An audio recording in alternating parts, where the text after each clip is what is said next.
Siap membumikan Anies di Jateng, Purnawirawan TNI Polri, beliau sanggup bawa perubahan. Tekad dan semangat kami untuk menjadikan pemilu 2024 sebagai momentum perjuangan menuju perubahan Indonesia yang lebih baik dan sejahtera berdasarkan Pancasila dan Undang-Undang Dasar Negara Kesatuan Republik Indonesia. Kalau Panglima TNI memimpin apel dukungan pada Pak Anies, mosok loh sampai segitunya mereka, para penggemarnya Pak Anies pingin menang. Ya kita tahu kok, siapapun capresnya kan semua pengen menang. Iya pasti itu loh. Tapi caranya dia kan ya harus cara-cara yang sesuai konstitusi. Mestinya dengan adanya purnawirawan TNI Polri di barisan pendukung capres, narasi-narasi yang berpotensi memecah belah ini harus hilang. Nah, diam-diam kita melihat sebetulnya ini komposisi purnawirawan ini berapa persen ke Prabowo, berapa persen ke SBY. Ya, dan itu artinya faktor AHY di situ yang menentukan ya.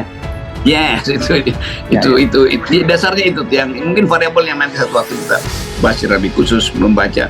Kan ini bagaimanapun ini sphere of influence para purnawirawan ini besar loh itu. Karena dia ada di dalam masyarakat, ada yang udah jadi lurah bahkan ada yang balik jadi petani, ada yang aktif di dalam koperasi. Jadi purnawirawan ini memang potensial untuk mempengaruhi opini publik atau memang bermanfaat untuk kepentingan pemetaan politik 2024. Umumnya kalau saya dengar sih sebetulnya kalau sudah tidak aktif lagi ya sudah gak pegang tongkat komando gitu. Jadi pengaruhnya terbatas. Yang kedua, sebetulnya kalau kita bicara pengaruh terkuat, maka pengaruh terkuat itu adalah pengaruh struktural.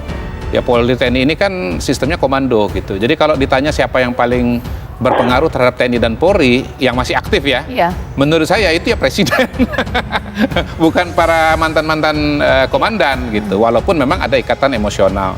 Tapi antara ikatan emosional dengan ikatan struktural kan lebih kuat ikatan struktural, Caca. Jadi tapi begini, sebetulnya kalau kita bicara peran dari TNI Polri dalam pemilu itu sendiri, hemat saya sebetulnya kita harus lihat angka-angka gitu. Nah sekarang berapa sih jumlah DPT kita, jumlah pemilih kita secara keseluruhan? 204 juta gitu. Kemudian TNI dan Polri mereka tidak milih, memang keluarganya milih gitu. TNI Polri aktif memang tidak diperkenankan menggunakan hak suara mereka. Mereka harus abstain, tidak boleh memilih, harus netral gitu loh. Lalu banyak purnawirawan yang merapat ke para capres, tapi sudah pensiun jadi masyarakat biasa. Karena memang jumlah mereka cukup signifikan mendulang suara, termasuk keluarganya nanti. Tidak sedikit tuh purnawirawan yang kemudian juga masuk partai. Ya, misalnya Pak Wiranto jadi ketua Hanura waktu itu, Pak Prabowo di Gerindra, dan Pak TB Hasanuddin di PDIP dan lain sebagainya. Banyak itu para purnawirawan jenderal. Tentunya mereka para mantan militer bergabung sesuai dengan visi mereka masing-masing, punya kerentek di hati mereka masing-masing. Lalu yang di FP3 kok malah setuju dengan kriteria yang disebutkan koalisi perubahan gitu. Nah, ini pertanyaan saja ini. Ya kan perlu didiskusikan gitu loh ini. Jadi ada juga purnawirawan yang sebut aja, jadi komposisi purnawirawan ini ada yang bagiannya Prabowo, ada yang bagiannya SBY. Kan itu dasarnya kan. Nah itu nggak ada yang bagiannya Anies sebetulnya tuh. Nah sebetulnya kalau kita lihat pasti SBY menyodorkan purnawirawan yang bagian dari komposisi dia untuk mendukung Anies kan. Begitu jalan pikirannya. Nah tentu ini juga jadi kaitan dengan ABRI sebagai institusi itu, tetapi para purnawirawan ini memang jauh lebih banyak daripada militer aktif kan purnawirawan kita dari tahun 45 loh tuh. Nah, sementara yang aktif itu kan selalu komposisinya stabil tuh 200.000. Jadi begitu jadi purnawirawan justru dia yang punya kemampuan untuk meraih jadi konstituen, itu intinya tuh.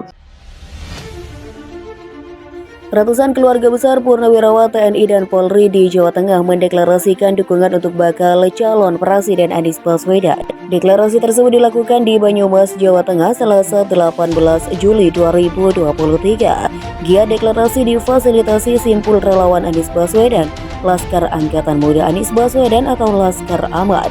Melalui Laskar Aman, keluarga besar Purnawirawan TNI dan Polri menyampaikan harapan agar Anies Baswedan terpilih jadi Presiden RI 2024. Ketua Umum Laskar Aman Ervan Tou mengatakan pihaknya diminta mewadahi kegiatan ini. Ia bilang Purnawirawan TNI dan Polri mempunyai pandangan politik yang sama, yaitu mendukung figur calon pemimpin yang punya kapasitas dan prestasi dalam pelayanan publik. Figur yang memiliki kapasitas menjadi Presiden Republik Indonesia 2024 itu Pak Anies Baswedan. Beliau merupakan salah satu tokoh terbaik yang mempunyai pengalaman dalam mengelola birokrasi dan pelayanan publik, kata Ervan dalam keterangannya. Ervan berdalih dukungan itu tentu sangat baik. Hal itu mengingat ada harapan rakyat yang jadi pekerjaan rumah Anies Baswedan jika terpilih menjadi Presiden RI 2024. Harapan tersebut hanya bisa terjawab ketika Anies Baswedan diberi kesempatan menjadi Presiden Republik Indonesia. Oleh karena itu, dukungan ini menjadi sangat penting karena sejalan dengan kehendak rakyat, ujarnya.